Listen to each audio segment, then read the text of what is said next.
Hey guys, welcome to my YouTube channel. मेरा नाम है कपिल कुकरेजा। आज हम स्टार्ट करने वाले हैं अपनी इकोनॉमिक्स की MCQ and one marker series. Accounts की one marker series already start हो चुकी है, दो वीडियोस उसमें ऑलरेडी अपलोड हो चुकी है। इकोनॉमिक्स में आज हम सबसे पहले नेशनल इनकम स्टार्ट करेंगे। नेशनल इनकम के 5 क्वेश्चंस कवर करेंगे, MCQ and one marker questions. So let's start. सबसे पहले क्वेश्चन हमारे सामने आता है, विच of the following is a phase of circular flow of income. तो आप लोगों को यहाँ पे एक बात समझनी पड़ेगी कि सर्कुलर फ्लो ऑफ इनकम का मतलब होता है जहां से इनकम स्टार्ट हो रही है वहीं पे एक पूरा सर्कल कंप्लीट करके वो जितनी भी मनी है या वो जितनी भी इनकम है वो वहीं पे आके खत्म हो जाएगी।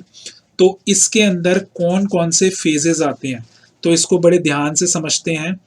अगर आप एक प्रोडक्शन फेज से अपनी इनकम को स्टार्ट करोगे, यानी कि आपने इनकम को प्रोडक्शन फेज से स्टार्ट करा, यहाँ पे आपकी इनकम जनरेट हुई क्योंकि आपने प्रोडक्शन करा, उसको आगे सेल करा एंड वहां से आपकी इनकम जनरेट हुई। तो वो वाली इनकम जो जनरेट होती है वो आप इनकम फेज पे भेज देते हो, यानी कि फैक्टर्स ऑफ प्रोडक्शन को डिस्ट्रीब्यूट कर देते हो। तो फैक्टर्स ऑफ प्रोडक्शन तक वो वाली इनकम आ जाती है, यानी कि लैंड, लेबर, कैपिटल, एंटरप्रेन्योर, इन सब को मिल जाती है अपनी अपनी इनकम का शेयर एंड वो इनकम उसको बोला जाता है डिस्ट्रीब्यूशन ऑफ इनकम, यानी कि डिस्ट्रीब्यूशन या इनकम फेज। एंड जो फर्स्ट स्टेज था वो था हमारा जनरेशन फेज। जब फैक्टर्स ऑफ प्रोडक्शन के पास इनकम आ जाती है तो they start spending on various products and items. तो इस वाले फेज को बोला जाता है डिस्पोजिशन फेज। तो ये डिस्पोजिशन फेज से जब ये सारे फैक्टर्स ऑफ प्रोडक्शन अपनी इनकम को खर्च करना स्टार्ट कर देते हैं ऑन देयर डेली नीड्स, तो वो दोबारा से किसके पास चली जाती है, बहुत बड़े बड़े प्रोडक्शन हाउसेस के पास चली जाती है। और यहाँ पे हमारा एक इनकम का पूरा फ्लो कंप्लीट हो जाता है। तो इसमें अगर हम सारे ऑप्शंस को देखें तो जनरेट हो रही है सबसे पहले, उसके बाद डिस्ट्रीब्यूट हो रही है एंड फाइनली वो डिस्पोज हो रही है। डिस्पोज का मतलब होता है कि खर्चा हो रहा है, यानी कि एक्सपेंडिचर हो रहा है। तो इसका आंसर क्या है finally, all of the above. तो इसका आंसर क्या है, all of the above. Clear है बात? So let's move to our second question. Which of the following is not an example of flow variable. तो यहाँ पे दो बातें याद रखना। सबसे पहले तो ये पूछ रहा है कि कौन सा नहीं है, और दूसरा पूछ रहा है फ्लो वेरिएबल। तो सबसे पहले एक बात आप लोगों को समझनी है कि जो वेरिएबल्स होते हैं, ये variables they are divided into stock and flow. तो या तो वो वेरिएबल एक स्टॉक वेरिएबल होगा या तो वो वेरिएबल एक फ्लो वेरिएबल होगा। तो स्टॉक वेरिएबल और फ्लो वेरिएबल का सबसे पहले एक मतलब समझ लो। स्टॉक वेरिएबल का मतलब होता है जो कि मेजर होता है eight a particular point of time, लेकिन जो फ्लो वेरिएबल होता है वो ड्यूरिंग द पर्टिकुलर पीरियड होता है। तो अगर मैं आप लोगों को एक बहुत अच्छा तरीका बता दूं जिससे आप इसको आराम से लर्न कर पाए या आपको बहुत अच्छे से समझ आ जाए, तो अगर आपको क्वेश्चन में ड्यूरिंग वर्ड मिल जाता है, during the year, during the month या ड्यूरिंग अ डे, तो बाय डिफॉल्ट वो फ्लो माना जाएगा। क्लियर है ये बात? तो ए और डी तो खुद में ही फ्लो हो जाएंगे। अब आपको चूज करना है नेशनल वेल्थ या नेशनल इनकम। तो इसमें आपको एक बात समझनी होगी कि जो आपकी इनकम होती है ये ऑलवेज ड्यूरिंग द ईयर होती है, ड्यूरिंग अ पर्टिकुलर पीरियड होती है। जब भी आप इनकम को पूछोगे तो आप हमेशा ये बोलोगे कि मैंने इस साल में या मैंने इस महीने में इतनी इनकम अर्न करी है, तो इसीलिए ये सी भी नहीं होगा। तो the correct answer is national wealth. तो वेल्थ जो होती है नेशन की वो एट अ पर्टिकुलर पॉइंट पे कैलकुलेट होती है, तो it is your stock concept. तो ये स्टॉक कंसेप्ट है, इसलिए ये फ्लो कंसेप्ट नहीं है। क्लियर है बात? Very good. So now move to third question. Which of the following is not considered a factor income? तो यहां पे भी वही बात याद रखना, not considered and factor income. ठीक है, तो यहां पे आपको जो बात समझनी है वो ये समझनी है कि दो तरीके की इनकम डिवाइड होती है, या तो फैक्टर इनकम या तो ट्रांसफर इनकम। याद रखना ये बात, या तो फैक्टर इनकम या तो ट्रांसफर इनकम। तो फैक्टर इनकम क्या होती है?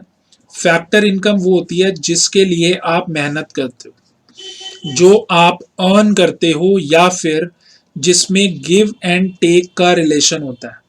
आप उसके लिए सर्विसेज दो या आप उसके लिए गुड्स दो एंड इन रिटर्न आपको मनी मिलेगी। और दूसरी होती है ट्रांसफर इनकम, जिसे बोला जाता है वन वे। वन वे का क्या मतलब है? आप उसको सिर्फ रिसीव कर रहे हो या सिर्फ उसको पे कर रहे हो, उसके बदले में कुछ भी नहीं हो रहा। तो याद रखना, रेंट के लिए आपको अपना घर देना पड़ता है तब आपको रेंट मिलता है, तो ये गलत आंसर है।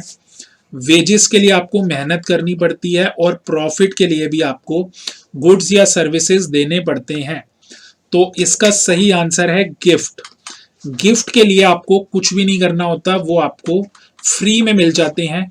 तो gifts is your transfer income.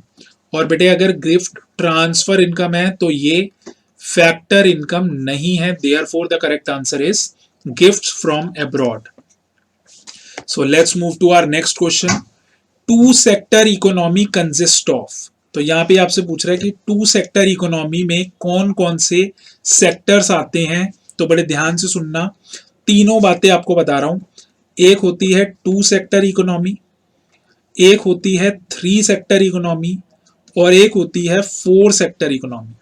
ठीक है, अगर आप टू सेक्टर इकोनॉमी की बात करोगे तो उसमें आते हैं house hold and firms. House hold and firms, तो इसका तो करेक्ट आंसर ए हो गया।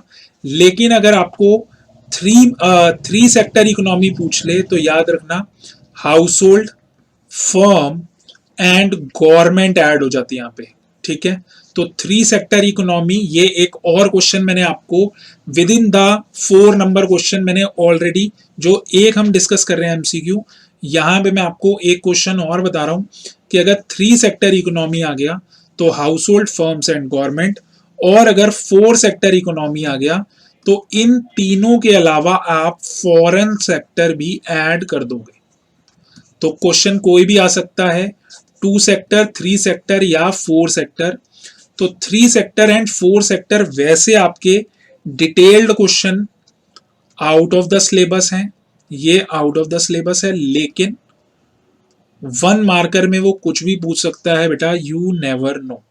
ठीक है, so let's move to our last question, question number 5। तो ये मैं आपके साथ ऑलरेडी डिस्कस कर चुका हूं, एक बार जल्दी से ब्रीफली दोबारा बता देता हूं।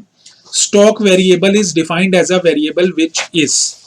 तो स्टॉक और फ्लो, मैंने दो बातें बताई थी आपको, स्टॉक या फिर फ्लो। स्टॉक याद रखना at a particular point of time measure होता है, एक पर्टिकुलर पॉइंट ऑफ टाइम पे। ठीक है जी, और जो आपका फ्लो होता है ये ड्यूरिंग अ पर्टिकुलर पीरियड होता है, ड्यूरिंग अ पर्टिकुलर पीरियड। तो यहां पे आपको समझना पड़ेगा, स्टॉक वेरिएबल की बात हो रही है तो ओवर अ पीरियड बिल्कुल भी नहीं है answer, it is particular point of time. तो उम्मीद कर रहा हूं आपको ये पांचों क्वेश्चन बहुत अच्छे से समझ आ गए होंगे। अगर आपको कोई भी क्वेरी आती है आप कमेंट सेक्शन में जरूर मेंशन करना, मैं उसका आंसर जरूर दूंगा कमेंट सेक्शन में, या फिर जैसे भी किसी भी सोर्स के थ्रू जरूर आपको उसका आंसर प्रोवाइड करूंगा। ठीक है, अभी के लिए आप इन पांचों क्वेश्चन को रिवाइज करो। तब तक के लिए bye bye and God bless you all.